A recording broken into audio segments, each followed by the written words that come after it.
Welcome to Old Time Radio Classics. Tonight is the season finale of the show's first summer run, the Val Dane Murder Case. August 25th, 1949 marked the end of a 7-week summer season that had transformed Broadway Is My Beat from a struggling New York production into a polished Hollywood operation.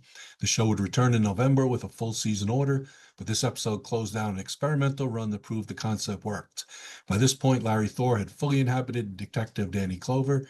That distinctive voice, part poet, part cynic, all cop, had become the show's signature. The supporting cast had gelled, the sound effects team worked like a well-oiled machine, and writers Fine and Friedkin had found their rhythm. In the summer of 1949, Americans were buying televisions at a rate of 100,000 per week. Radio executives knew their golden age was ending, but shows like this proved there was still magic in pure audio storytelling. No television program could match the intimacy of a voice in your ear describing a murder scene in the shadows of Times Square. The name Val Dane suggests something exotic, perhaps Scandinavian roots in a city built by immigrants. New York in 1949 was a place where anyone could reinvent themselves. Sometimes that reinvention ended badly. Join us for the summer finale, the Val Dane Murder Case. Return to CBS 1 week from tonight on September 1st. Broadway's My Beat. From Times Square to Columbus Circle, the gaudiest, the most violent, the lonesomest mile in the world.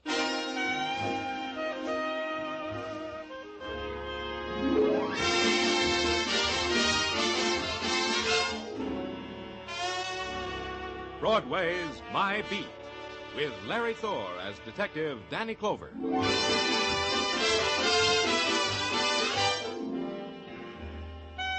Broadway. It's a swamp that'll drag you breath by breath into its shadowed pools, or it's a meadow shining with golden light.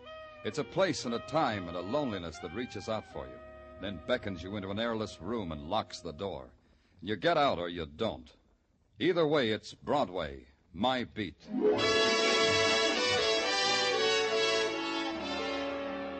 A man dies in silence and in dark, and the city sets up a shrieking clamor, and you're part of it.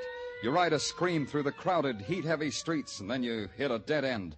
And it's a building, and a room at the top of the building, and it's a man lying in the center of the room while other men take notes on the history of his dying. All right, Joe, get one from this angle, huh? Yeah, hold the light while I focus, will you? Hiya, Danny. Okay, that's good. Got it. Now get a shot of all that food. Oh, what a banquet this guy laid out for himself. Danny, come over here. This'll interest It you. never interests me, Doc. What have you got? Val Dane, the novelist. Ever read any of his stuff? No. Neither do I. The wife does, though. Says she's mad about him. But she went mad over Rebecca of Sunnybrook Farm. Well, let's have tea some other time, huh, Doc? Tell me about Dane. Yeah, well... Hey, first tell him about me, huh, Doc? Tell him about me. Oh, yeah. Danny, this is Clem Picasso. Yeah, that's who I am. Picasso. Picasso, haven't I heard your name someplace? Sure you have. Clem Picasso, the painter. I paint flagpoles. That's where it was. You were painting a portrait of a flagpole for Dane, is that it? Nah, you don't understand. I'm the real article. Let me tell you about me. Yeah. If it wasn't for me, you guys wouldn't even know Dane was dead. Tell me more about yourself. Well, I was painting a flagpole on top of this building, see? All of a sudden came a gust of wind. I grabbed hold of the pole, dropped my pail of paint right through that skylight there, see? I look for spilled paint. I find a dead man. That is the experience that happened today to Clem Picasso, flagpole painter. Unforgettable. It'll live in my memory, too. You got anything to add to that, Doc? Only this, Danny. This room is a fortress. Dane must have built it on top of his penthouse for a retreat. It's ventilated by an air conditioning system. The only source of outside light is that skylight, and that's at least 30 feet from the floor. Mm-hmm. There's no phone, and the room was locked and bolted from the outside. Dane couldn't get out. This place is bare. No writing materials, nothing. Yeah, like a tomb. Maybe he needed this kind of atmosphere to think. Maybe. All the boys found when they broke in here was Dane and that table, loaded with food, all jarred. Fruits, chicken, all sorts of good things to eat. What's the matter, Doc? You hungry? Just tell me how Dane died. He died of starvation, Danny. Huh? Yeah, all that food, and he died of starvation. Curious man, this Val Dane. Now, Danny?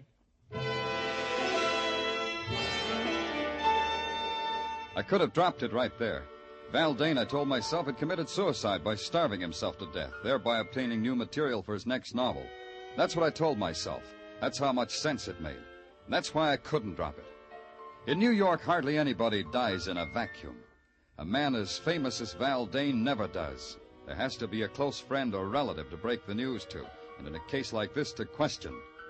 It wasn't tough to find out that Val Dane had a wife, now divorced, and his city directory said she lived on West 79th Street. It was apartment 105. As simple as that.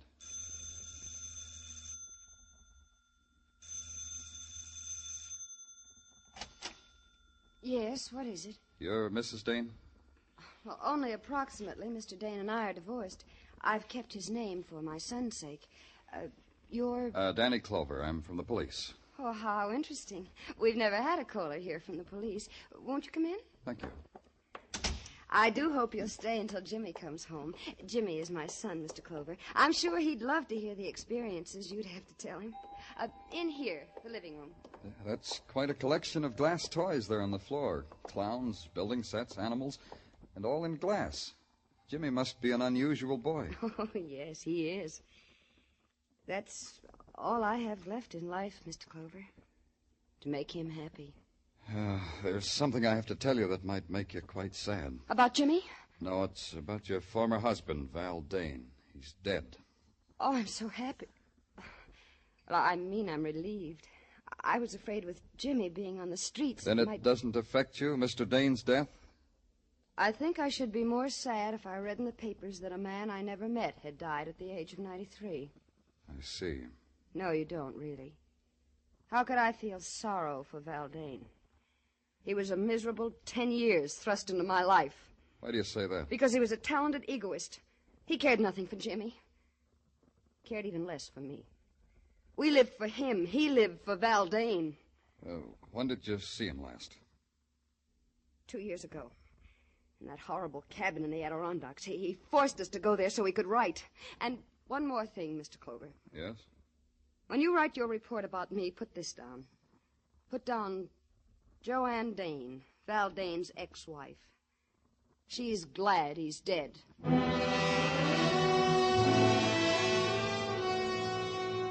I didn't bother to tell Joanne Dane that her former husband had starved to death. I had a feeling she would have enjoyed that too much, and death doesn't need laughing at. But when I hit Broadway again, death was screaming at me in big black letters. Val Dane had become public property for a nickel a copy. You got the funny papers, too. I called headquarters and asked Sergeant Tartaglia if anything new had turned up. Something new had. Get back to your office right away, the sergeant said. There's a guy wants to see you. He's hysterical. The sergeant wasn't kidding. Something in my office makes you laugh like that? The pollen, maybe? I can't help it. It's rich. It's the richest one I've ever heard. Okay, come out of it. Who are you? My name's Brooks, Lyle Brooks. Lyle Brooks, huh? Tell me gently, what's so rich? Oh, if I think of it again, Lieutenant, I shall roll on your floor in continued convulsions of hilarity. And think of something real sad, like a right to the jaw, and tell me what's on your mind. Why, Val Dane starved to death. Don't you think that's funny? No? Well, I think it's funny. What tickles you about a man's death, Brooks? About Val's death? He was such a pig, and he starved to death. Well, that, Lieutenant, is humor. Category ironic humor. What's your interest in Val Dane's death? I'm his ghost. Ghost, huh? Battaglia. Yeah, Danny. Now, what do you want? Book this guy for impersonating a human. Hey, that's a serious... Right now, Tartaglia, book him. Well, sure. For impersonating a human, huh? Come on, you. Policemen have a sense of jest, too, I see. Come on, you. So I'll explain. I am Val Dane's ghost. You're doing it again, Brooks. His ghost writer. I did much of the writing which is credited to our so literary Mr. Dane. That's why I came to give myself up. To give yourself up, huh? Did you have anything to do with his dying? Assuredly not. But you might think so. I hated him. Val Dane cheated me time and again. But this time was the biggest cheat of all. What's he talking about, Danny? I'm talking about The Great Fake, Val Dane's latest book. I wrote at least half of it, you know. Got no credit. Val said I would get credit. What are you trying to tell us? Just this. If Val Dane met with foul play in any way, I should head your list of suspects. Me and Cynthia, of course. We mustn't forget Cynthia. Oh, we can't forget her. Cynthia who? Cynthia Troy. Why, everybody knows she's the woman in The Great Fake. Heavens, do you mean to say you haven't read the book, Mr. Clover? Mr. Clover hadn't, but Mr. Clover did. The Great Fake, new novel by Val Dane, available at your favorite bookstore, $3 the copy. I bought it, noted it carefully on my expense account, and went home and curled up with $3 worth of vitriol. Because that's what the novel was. A book of hate, a sneering book, a book without humor. There wasn't a person in it, only caricatures dipped in acid.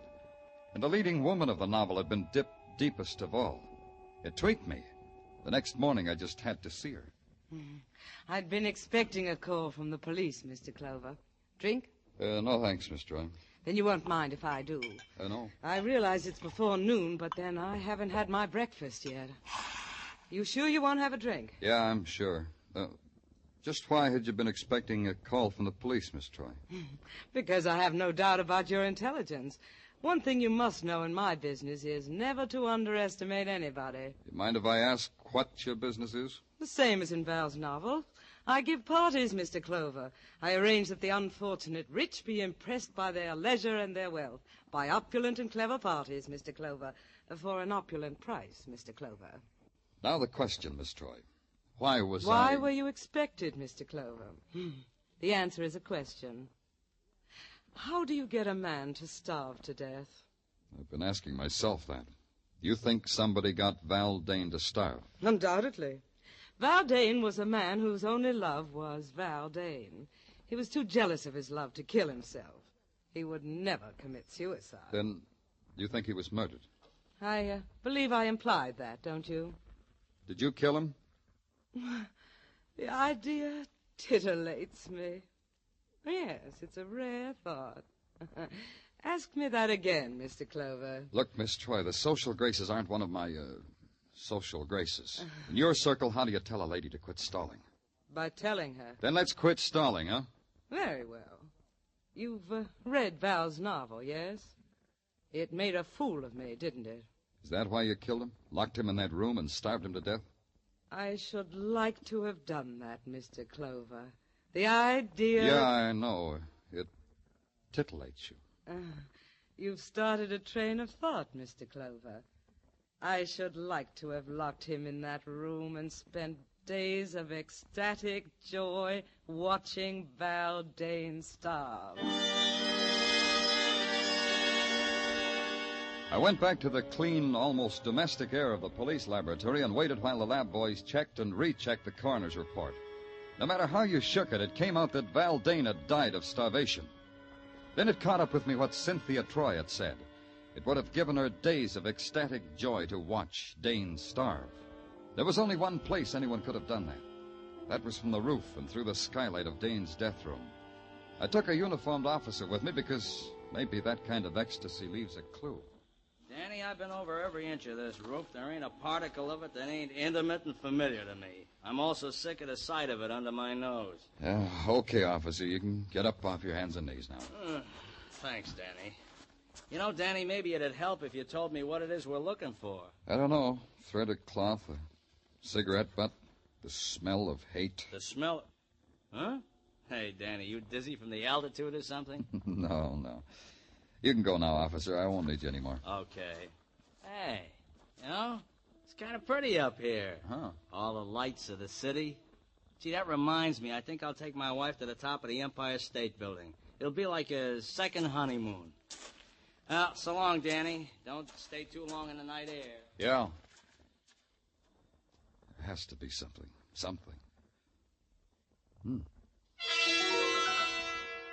Didn't make sense what I saw. A piece of Scotch tape stuck to one of the panes of the skylight. I leaned down to examine it. And then there was something that did make sense. The sound of someone moving toward me. And then I whipped out my gun and ducked behind the jut of the skylight. And then it found me.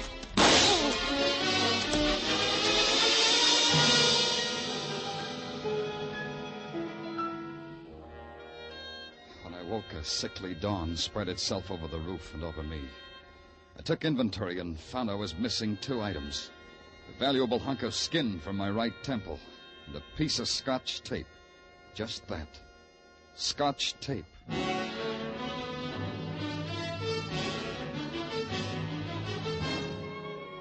You are listening to Broadway's My Beat with Larry Thor as Detective Danny Clover.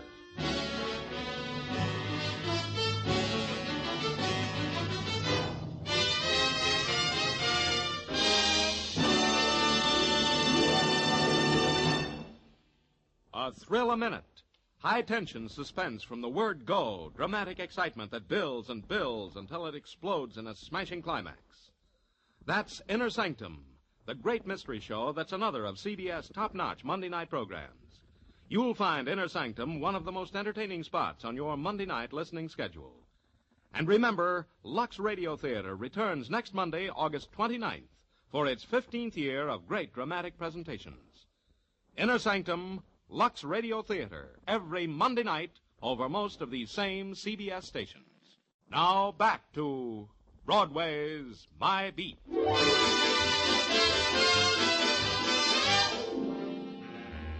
Morning on Broadway is like any other August morning on 1,000 other main drags. People are caught up in a salary to be earned, baseball scores, and the heat.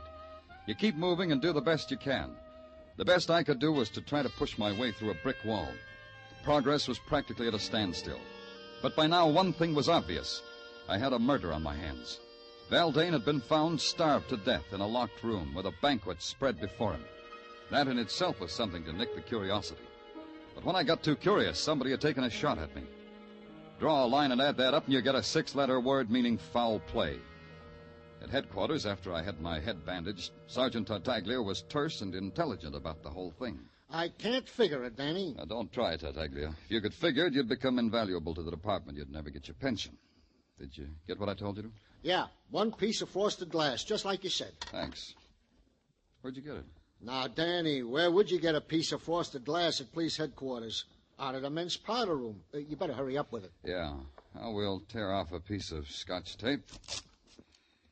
Now, we'll paste it over the glass like this. What are you doing, Danny? Pasting Scotch tape on frosted glass. It's the latest craze. Now we hold it up to the light. Look through it, Tartaglia. Get up close and look through it. Hey, you can see right through it. The part of the glass with the Scotch tape on it, you can see right through. Hey, that's a neat trick, Danny. It's also a clue, Sergeant. The skylight to Val Dane's retreat was frosted glass. Somebody stuck that missing piece of tape on the glass so they could watch Val Dane die. Uh-huh. Tartaglia, suppose you were locked in a room loaded with food and you were starving to death. What would you do? I'd eat the food. Unless what, Tartaglia? Unless nothing, Danny. I'd eat the food. Unless what, Tartaglia? Danny, I said I'd eat the food unless it was poison, Danny. You're so right. Tartaglia, I want all the food found in Val Dane's room transferred to the technical lab right away. I want every piece of it analyzed for poison. I want the analysis on my desk as soon as possible. Right. Now, wait a minute. Yeah. Danny Clover speaking. Plainclothes Meshikov, sir, assigned to follow Cynthia Troy. Oh, okay, Meshikov. What do you got? At 9 a.m. this morning, Cynthia Troy entered the Fifth Avenue apartment of one Michael Green. Who? Cream. Michael Cream. C-R-E-A-M. Cream. You know, like in cream. So I took a plant in the hall. At 9:15, I heard loud voices, which at 9:20 became a heated argument. Who's this Merkel Cream? Oh, him I checked. He's a yogi. A yogi, huh? Oh, that's interesting. These guys go on starvation diets to get next to their souls. Thanks, Mechikov. Stick with Cynthia. Hey, Tartaglia. Yeah, Danny. Get my bed of nails. I'm calling on a yogi.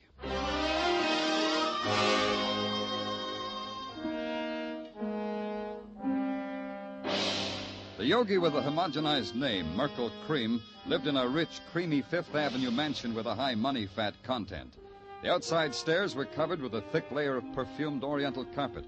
When you rang, a girl made of copper with bells on the ankles of her bare feet and her jewels stuck in the middle of her forehead opened the door.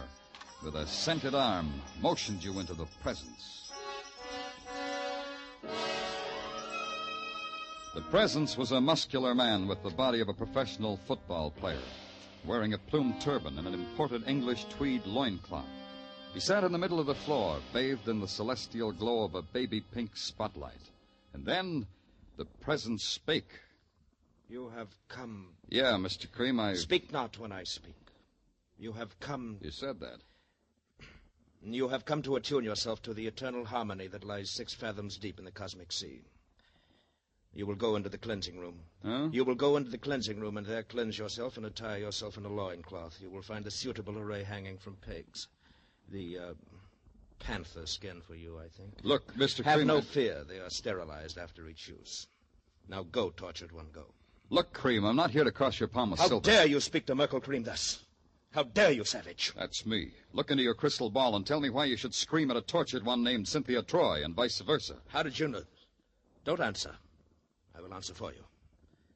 You are omniscient, clairvoyant, like the me that is the true me. Like the me that is Danny Clover, New York police. I got a hunk of protoplasm named Meshikoff who floats under windows and soaks up things like a fishwife's brawl between you and Cynthia. But you are clairvoyant. The Cynthia underneath Cynthia is a fishwife. She pays you to tell her that? Cynthia Troy is a disciple. Disciple fall out sometimes, as you know. I've heard. Val Dane, he was a disciple, too. What did you do to Dane, Yogi? Put him on a starvation diet for his eternal harmony? Then you've read his book. Yeah, he gave you a paragraph. Let's see if I can remember the exact words. The Yogi, a vicious parasite, a jeweled vampire, a stinking phony. Did I quote the exact words exactly, Yogi Cream? Dane died in a way that pleases me. He died in an agony of hunger. What does it matter if his exact words are remembered? To him or to me, what does it matter? Yeah. Get up, Cream. You're coming with me. I got a feeling you can give me better answers with your pants on. You believe that I'm a fake? You believe what Dane said of me? To put it bluntly, Cream, yeah. Sorry, but yeah. Maybe Dane killed your lush racket with his bestseller. Maybe you knew it would. Maybe you arranged for him to die. Let's go. Help me up, Mr. Clover. Yeah, cosmic harmony makes you weak. All right. You know I can't afford to go to jail. It would ruin me. Let go of me. If you move, Mr. Clover, I'll break your back as if it were a stick of wood.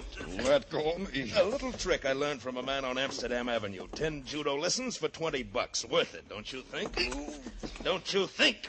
I got my lessons for free. Well, send them back. They're no good. Let's find out, shall we? Let's find out. Now, my way, Cream. Let's do it my way. Oh. Well, what do you know? The Yogi found cosmic harmony. Has to be a phone in this dump. Yeah.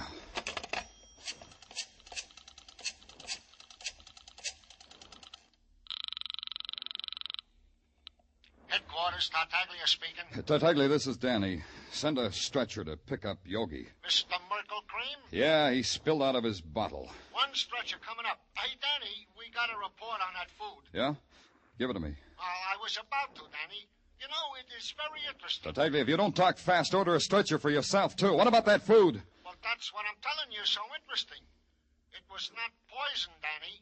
Val Dane's food was not poison. Until the Yogi was in condition to talk to me, I had to talk to myself. What kind of man was Val Dane? That was the big question, the important question.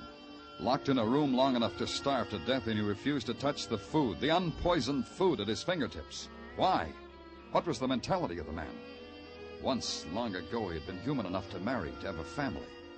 Maybe that was the clue. Once somebody loved him. Maybe his ex-wife, Joanne Dane, would be calmer now. Maybe she could divorce her memory from ugliness.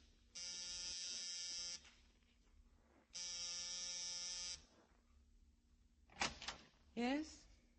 Who are you? I'm Danny Clover, police detective. Who are you? I'm the landlady. What can I do for you? I want to see Joanne Dane. Joanne's not in any trouble. She's a fine girl. What kind of trouble would she be in? No, I didn't say she was in any trouble. I just wanted to talk to her. Well, she ain't in. Where is she? Oh, Joanne's out for a walk. With Jimmy? Jimmy? What are you talking about? His son, Jimmy. Mister, you got the wrong address. Joanne's got no son. Nobody lives here by the name of Jimmy. Say, what kind of a detective are you anyway? Yeah. What kind, Clover? Let's go find out.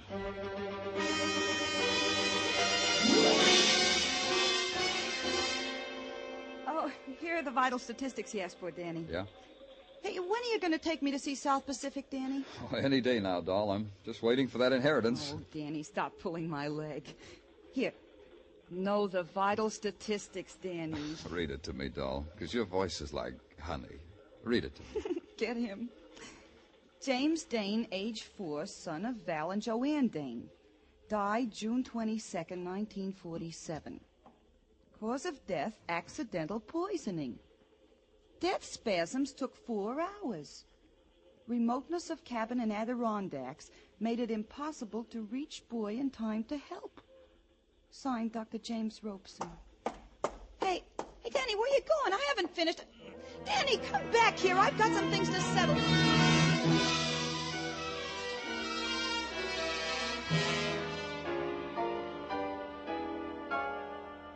I was out when you called before, Mr. Clover. Yeah, I know. Joanne, your landlady said you'd gone for a walk. With Jimmy. Jimmy loves to walk on a sunny day like this. Where's Jimmy now? Out playing. Joanne, I asked you before. Now, don't lie. When was the last time you saw Val Dane? I won't lie. A few weeks ago, as I told you. A few weeks ago, yeah. Another question. Why did you go to see him? To ask him for money. I hated myself for it, but Jimmy needs clothes. You see, he'll be going to school this fall, and... I see. Joanne, did you take anything with you, anything that you gave to Val? Well, I don't think so. I can't remember that I did. Food? Why... food in jars, chicken, preserves, things like that? Well, now that you mention it, Mr. Clover, yes, I think I... Yes, Joanne, you told Val that food was poisoned, didn't you? Just before you left, just before you closed the door behind you. You told Val it was poison, didn't you, Joanne? What are you talking about? Just before you locked the door and bolted it behind you, you told him that. You pointed a gun at him and told him that. Why should I do that? Joanne, listen to me. Jimmy is dead, isn't he? Jimmy dead? Jimmy dead? Jimmy died 2 years ago. You know that, Joanne. No, what? I don't know what you're saying. The Adirondacks, one summer 2 years ago. Jimmy took some poison by mistake. There was no way to get help soon enough. You and Val had to watch him die. You're making all that up. You blamed it on your husband. You blamed him for bringing you there because it was so remote. No, it wasn't that way at all. Yes, it was. You left that food with your husband, Joanne. You told him it was poisoned. You knew he'd never have courage to taste that food after seeing the way Jimmy died. Your husband took his chances with starvation rather than suffer the way Jimmy did. Jimmy suffer? Jimmy dead? Yes, Joanne, he's dead. These glass toys are only a lie that you're making yourself Put believe. them down. They're Jimmy's toys. Your final revenge, Joanne. You had to watch Val die. Yes. You came back each night to look through the skylight. Yes. Finally, when he was dead, you came back to remove that tape. That's when you saw me. Yes. And I wanted to kill you because I was frightened of you, Mr. Clover. That's the only reason. I didn't hate you then. You've got to believe me. I didn't hate you. Joanne. But I hate you now. And I've got to kill you now, Mr. Clover. I've got to. Joanne, put down that gun. I'll kill you. You broke Jimmy's toys. You broke them. Oh, Jimmy. Jimmy, all your beautiful toys broken. All your toys. Oh, Jimmy. How can you forgive me, son? I'm sorry. Oh, you. Hello. Give me the police department. This is Danny Clover. No, I don't want a riot squad. I want an ambulance and a doctor.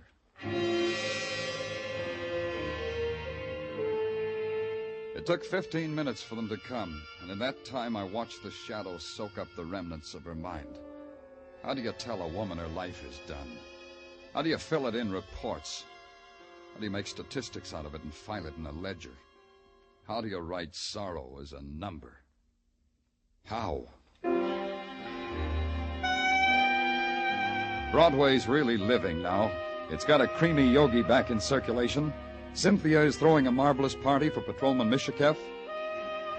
And the ghost, Lyle Brooks, he's haunting another author. Broadway's jaunty now, and it wears a chip on its shoulder. It's flexing its muscles and daring the nighttime. And before it's over, it'll tear itself apart and laugh at its own agony. It's Broadway, the gaudiest, the most violent, the lonesomest mile in the world. Broadway, my beat.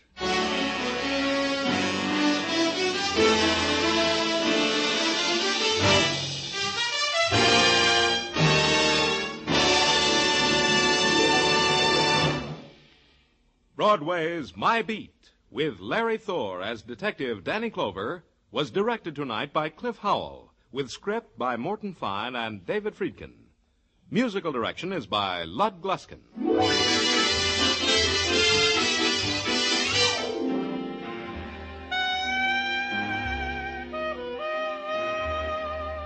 That man is coming back again. Yes, Arthur Godfrey is returning from his vacation, and he'll be helping some promising young performers up the ladder of success when Arthur Godfrey's Talent Scouts return to the air next Monday night over most of these same CBS network stations. Along with the Talent Scouts, you can hear such great shows as My Friend Irma, Inner Sanctum, the Lux Radio Theater, and the Bob Hawke Show, all on Monday nights and all on CBS. Stay tuned now for Mr. Keene, which follows immediately over most of these same CBS stations. This is CBS, where you hear Lux Radio Theater every Monday, the Columbia Broadcasting System.